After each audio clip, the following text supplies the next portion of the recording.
अस्सलाम वालेकुम स्टूडेंट्स, कैसे हैं आप? उम्मीद करते हैं कि आप खैरियत से होंगे और ये भी उम्मीद करते हैं कि आप अपनी स्टडी पे फोकस कर रहे होंगे और अपने बाकी मामलात को भी अच्छे तरीके से टैकल कर रहे होंगे।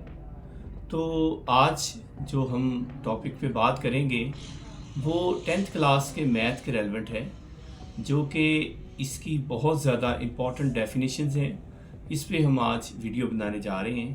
तो ये जो बहुत ज़्यादा अहम डेफिनेशंस हैं, मोस्ट इम्पॉर्टेंट डेफिनेशन हैं, जो बार बार पेपर में आ चुकी हैं और इंशाल्लाह आने के चांसेस भी बहुत हैं।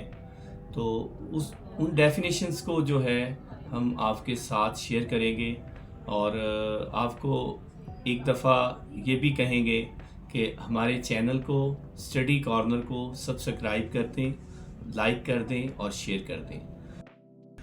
जी तो students, mathematics important definitions 10th class first chapter में जो फर्स्ट डेफिनेशन है एक्सपोनेंशियल इक्वेशंस है, रेडिकल इक्वेशन है, reciprocal equation, pure quadratic equation, extraneous root.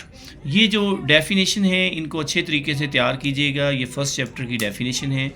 उसके बाद जो सेकंड डेफिनेशन सेकंड चैप्टर की हैं, simulations equations, symmetric function, symmetric division, simulations equations. और इसी तरह चैप्टर जो 3 है उसमें देखें inverse variation, direct variation, proportion and give example, joint variation. In 4 definition में से 2 डेफिनेशन के चांसेस बहुत ज़्यादा हैं, इन 2 आ सकती हैं, इन 2। चैप्टर 4 है improper fraction, proper fraction, radical fraction. तो इस तरह इसकी जो हैं मीट बाय आइडेंटिटी, और इसके बाद है फ्रिक्शन, पार्शियल फ्रिक्शन। तो ये जो आपका चैप्टर 4 है ये डेफिनेशन के लिहाज से मोस्ट इम्पॉर्टेंट है। इसमें से शॉर्ट क्वेश्चन भी पूछे जाते हैं लेकिन डेफिनेशन भी 1-2 पूछता है। चैप्टर 5 है binary relation, subset, Cartesian product, order pair, De Morgan's law. ये डेफिनेशन नहीं है, ये डिमॉर्गन्स लॉ है, ये भी पेपर में आ जाता है शॉर्ट क्वेश्चन बन के। फंक्शन, उसके बाद है complement of a set bye objective function. ये चैप्टर 5 की बहुत इम्पॉर्टेंट डेफिनेशंस हैं। इनको आप तैयार करेंगे तो इंशाल्लाह इसमें से भी 2 डेफिनेशंस के चांसेस हैं।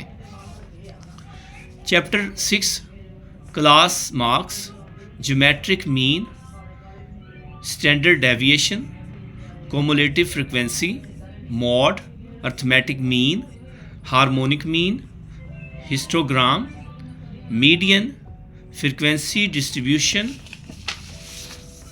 Variance, class limits, dispersion. ये चैप्टर जो 6 है इसमें से 3 डेफिनेशन जो हैं वो लाजमी आती हैं और एक आध जो है वो शॉर्ट क्वेश्चन भी देता है। तो ये मोस्ट इम्पॉर्टेंट हैं, इनको लाजमी तैयार कीजिएगा। और चैप्टर 7 पे आए तो एंगल ऑफ एलिवेशन, एंगल जो एंगल जाविया, उसकी सिंपल आपने डेफिनेशन करनी है एग्जाम्पल भी साथ। फिर रेडियन एंड डिग्री, इसका आ जाता है difference between radian and degree, quadrants and quadrantal angle, radian measures of an angle. फिर डिग्री जो सिंपल डिग्री, ये भी अक्सर पेपर में जो है आया हुआ है और मोस्ट इम्पॉर्टेंट है। Quadrantal angles, quadrant angles, trigonometric ratio. Trigonometric ratio ये भी बहुत अहम है और इसको भी लाजमी कीजिएगा, ये चैप्टर भी बहुत इम्पॉर्टेंट है। चैप्टर 8 है supplementary angle, vertex, isosceles, triangle, projection, zero dimension. ये zero dimension very very important है ये इस दफ़ा इसके चांसेस हैं 99%, ये इंशाल्लाह पेपर में लाजमी आएगा। चैप्टर 9 है circle, circumferences, radical segment, circumferences of circle, circumscribed circle, non collinear points. Chapter 10 है tangent of a circle, length of tangent, secant line, point of contact of a circle. Chapter 11 जो है circum angle, central angle, quadrilateral, cyclic, quadrilateral, in centre of circle. ये definition इनको लाजमी कीजिएगा, ये most important हैं, इनमें से भी 2 लाजमी आ जाती हैं। Chapter 13 polygon, regular polygon, perimeter और geometry, scribed circle, vertex of polygon, segment of circle, circumcircle, radius. ये भी मोस्ट इम्पॉर्टेंट है, इनको लाजमी कीजिएगा। इनमें से 3 जो हैं डेफिनेशन पेपर में आ जाती हैं, तो इन चीज़ों को आप अच्छे तरीके से तैयार करें, इस पे फोकस करें। जी तो स्टूडेंट्स, ये जो डेफिनेशंस आपके साथ शेयर की गई हैं, इनको अगर आप अच्छे तरीके से प्रिपेयर कर लें, इनको तैयार कर लें, तो इंशाल्लाह उम्मीद है कि इन डेफिनेशंस में से 98% जो श्योर है ये डेफिनेशंस आपको आएंगी। इनमें से 12 या 14 डेफिनेशंस जो हैं वो आने के चांसेस हैं, तो आप इन पे फोकस करें और इसको अच्छे तरीके से तैयार करें। तो अगर आपकी मिनिमम 10 डेफिनेशन भी इसमें से आ जाती हैं तो आपके 20 मार्क्स बन जाते हैं।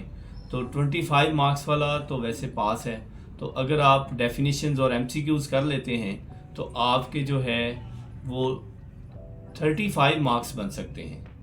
तो 10 मार्क्स जो हैं MCQs के और डेफिनेशंस के हैं, सो 30 मार्क्स आपके बन सकते हैं, तो अगर आप इसको अच्छे तरीके से प्रिपेयर कर लें तो। जी तो मैं इसके साथ आपसे इजाज़त चाहूँगा और आपसे फिर रिक्वेस्ट करूँगा कि स्टडी कॉर्नर को जो है शेयर करें, सब्सक्राइब करें और लाइक करें।